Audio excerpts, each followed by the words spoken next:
Selamat pagi doktor dan teman-teman. Pada hari ini kita akan membahas tentang general anesthesia. Sebelum itu, perkenalkan saya Nicole Enting Aiming dengan NIM 20026121228 dari kelompok KOAS 4. Yang pertama adalah pendahuluan.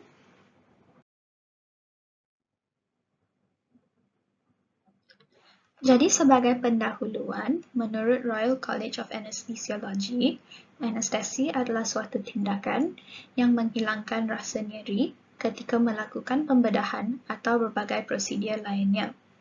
Jadi anestesi ini bisa digunakan oleh doktor gigi dan juga doktor hewan. Pada anestesi moden dimulai dari preoperatif, intraoperatif, dan yang ketiga adalah postoperatif. Dari preoperatif, iaitu fasa pertama dalam perioperative medicine, doktor anestesi harus melakukan anamnesis ke pasien, seterusnya dilanjutkan ke pemeriksaan fisik pasien. Dan apabila diperlukan, bisa dilakukan pemeriksaan penunjang seperti fotoronsen kepada pasien dan seterusnya dilakukan premedikasi. Jadi pada fasa ini, doktor anestesi juga harus menyiapkan pasien dari segi psikologis supaya pasien tidak takut untuk menjalani operasi. Jadi selepas fasa pertama, iaitu fasa preoperatif, bisa dilanjutkan ke fasa yang kedua, iaitu fasa intraoperatif, di mana di fasa intraoperatif adalah fasa yang bermula dari saat pasien di dalam ruang operasi dan diberi anestesi hingga ke saat pasien selesai operasi dan pemberian anestesi dihentikan. Selepas itu adalah fasa yang terakhir, iaitu fasa postoperatif yang bermula saat pasien selesai operasi dan pemberian anestesi dihentikan. Dan pasien seterusnya dipindahkan ke ruangan recovery atau PACU untuk monitoring hingga pasien sadar dari efek anestesi.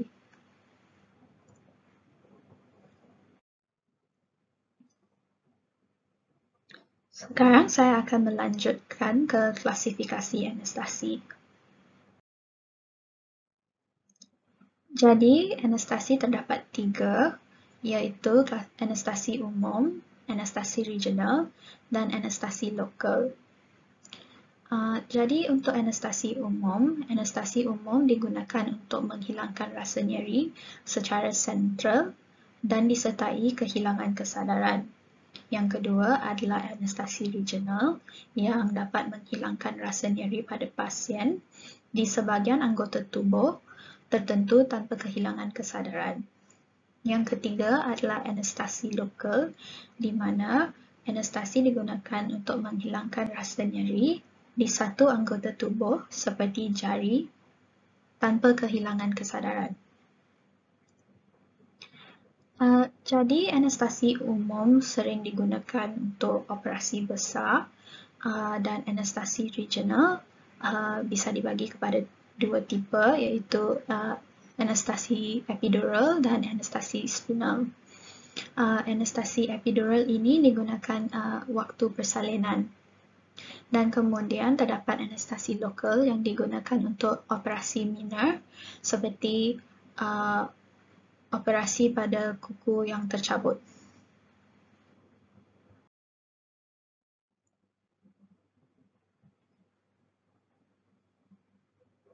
Jadi, trias anestesi terdiri dari 3 komponen untuk mencapai anestesia yang ideal. Jadi, 3 komponen itu adalah hipnotik, analgesia, dan relaksasi otot. Untuk hipnotik, iaitu bererti keadaan di mana pasien sudah kehilangan kesedarannya. Analgesia adalah keadaan di mana pasien kehilangan sensasi nyeri. Dan ketiga adalah relaksasi otot, di mana pasien mengalami relaksasi otot rangkanya.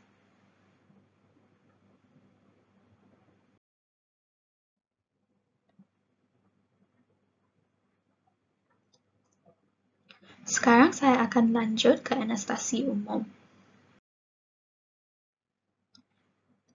Anestesi umum terdapat dua, iaitu dari inhalasi dan parenteral.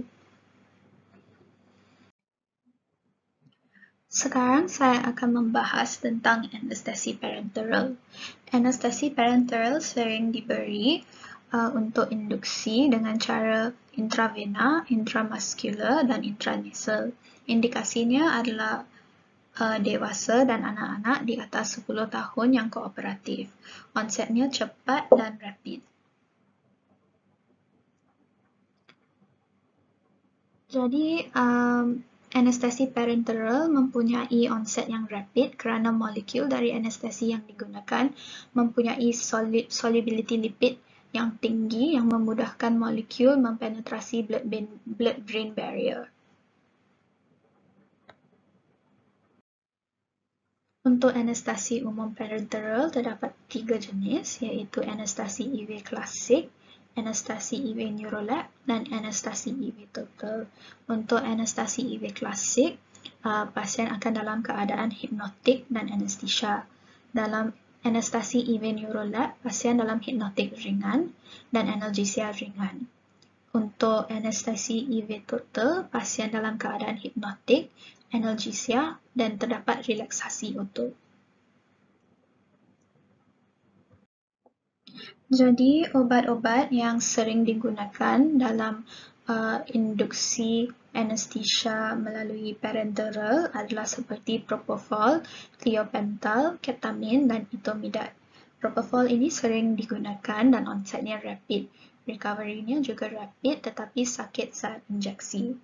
Thiopental adalah mempunyai onset yang rapid dan juga recovery yang rapid tetapi sakit saat injeksi. Seterusnya terdapat ketamin yang mempunyai onset yang rapid tetapi tekanan darah pasien bisa meningkat dan penggunaan ketamin mempunyai analgesia yang tinggi. Yang keempat, etomidate mempunyai onset yang rapid, recovery yang rapid, dan sakit saat injeksi. Jadi, propofol adalah obat standar yang sering digunakan untuk induksi anestesi dan etomidate paling sering digunakan dalam kasus ketidakstabilan hemodinamik. Dan ketamin sering digunakan saat darurat kerana simptomatik dan mempunyai analgesic effect yang tinggi. Dan thiopental digunakan pada operasi yang berisiko tekanan intrakranial meningkat seperti operasi tumor cerebri kerana thiopental dapat mengurangi tekanan intrakranial. Ini adalah three-way stopcock yang paling sering digunakan untuk pemberian anestesi secara intravena.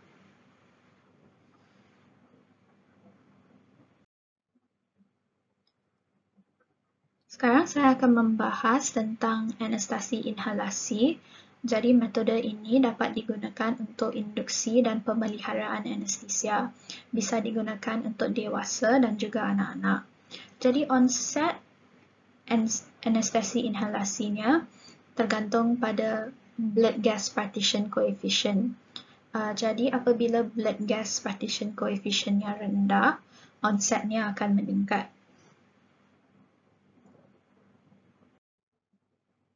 Jadi di sini adalah gambaran alveoli, arterial blood, dan brain. Jadi sebagai contoh, di sini terdapat nitrous oxide dan juga halotane. Di sini nitrous oxide mempunyai blood gas partition coefficient yang rendah, iaitu 0,47 dibandingkan dengan halotane yang mempunyai blood gas partition coefficient yang tinggi, iaitu 2,3.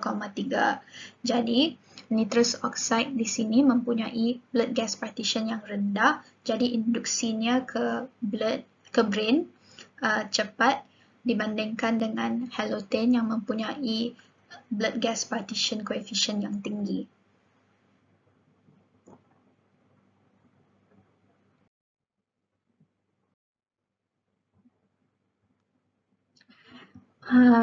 Jadi Obat anestesi yang digunakan untuk inhalasi adalah seperti nitrous oxide yang juga dikenali sebagai laughing gas, sevoflurin, desflurin, halothane dan isoflurin.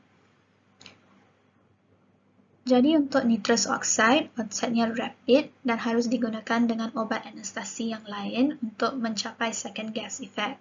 Yang kedua adalah sevoflurin yang paling sering digunakan. Onsetnya rapid dan sevoflurinnya tidak berbau. Dan sevoflurin juga bisa digunakan sebagai metode induksi. Desflurin mempunyai onset yang rapid namun dapat menimbulkan iritasi pada airway. Yang keempat adalah halothane. Halothane mempunyai onset yang sedang dan bisa menimbulkan hepatotoxicity. Jadi hepatotoxicity pada pengguna halothane bisa muncul 2 hingga 3 minggu selepas penggunaannya. Hepatotoxicity yang bisa muncul adalah seperti acute hepatitis dan ruam pada kulit. Dan yang terakhir adalah isoflurin yang mempunyai onset yang lambat dan recovery yang lambat, dan isoflurin juga berbau. Jadi isoflurin tidak sering digunakan.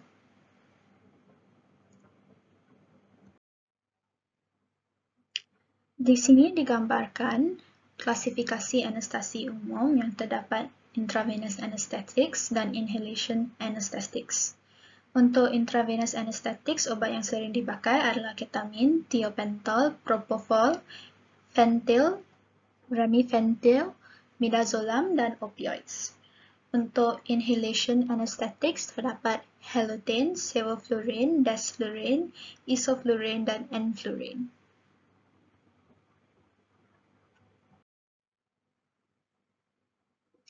Sekarang saya akan membahas tentang studium anestesi.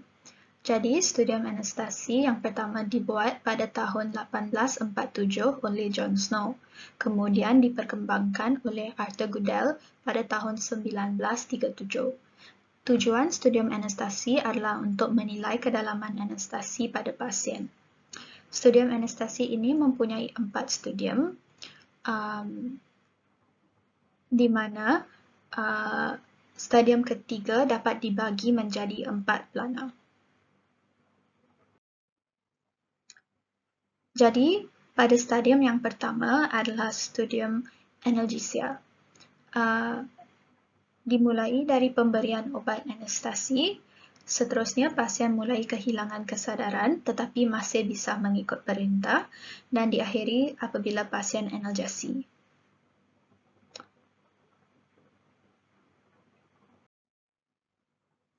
Seterusnya adalah stadium 2, delirium, eksitasi, dan hiperrefleksi. Stadium 2 dimulai dari hilangnya kesadaran pasien dan refleks bulu mata pasien sampai pernafasan pasien kembali teratur. Selepas stadium kedua adalah stadium ketiga, di mana stadium ketiga ini dibagi menjadi 4 plana. Pada plana 1, pernafasan spontan dan teratur, pupil midriasis, lakrimasi meningkat, refleks faring dan muntah tidak ada, tonus otot mulai menurun. Seterusnya, pada plana yang kedua, pernafasan spontan, teratur dan volume tidak menurun. Bola mata tidak bergerak dan bola mata fiksasi tengah, pupil midriasis, refleks laring mulai hilang. Pada plana yang ketiga, otot interkostal mulai paralisis, refleks laring dan peritoneal tidak ada, tonus otot semakin menurun. Pada plana yang keempat, otot interkostal paralisis total, pupil sangat midriasis, refleks cahaya pupil hilang, tonus otot sangat menurun. Jadi selepas stadium ketiga adalah stadium keempat, iaitu paralisis medulla oblongata, di mana kelemahan pernafasan perut lebih dari stadium ketiga plana 4. Di sini tekanan darah tidak dapat diukur dan jantung berhenti dan terjadi kematian. Kematian terjadi kerana kelumpuhan pernafasan pada stadium ini tidak dapat diatasi dengan nafas bantuan. Sekarang saya akan membahas tentang pemulihan kesadaran. Jadi, pemulihan pasien pasca prosedur anestesi umumnya di Post Anesthesia Care Unit. Pulih sadar dari anestesi umum dapat didefinisikan sebagai suatu kondisi tubuh di mana konduksi neuromuskular, refleks protektif jalan nafas dan kesadaran telah kembali setelah dihentikannya pemberian ubat-ubatan anestesi dan proses pembedahan juga telah selesai. Untuk waktu pulih dari anestesi, 90% pasien sadar dalam 15 minit. Jika lebih dari 15 minit tetapi kurang dari 30 minit, dikatakan prolong. Jika lebih dari 30 minit, dikatakan pulih sadar tertunda. Apabila dalam waktu 30 minit setelah pemberian ubat anestesi dihentikan, pasien masih tetap belum sadar, maka pasien dikatakan terjadi pulih sadar yang tertunda pasca anestesi. Dan waktu ini terdapat risiko di mana pasien bisa terdapat obstruksi jalan nafas, menggigil, agitasi, delirium, nyeri dan juga mual muntah. Sekian aja presentasi saya. Terima kasih.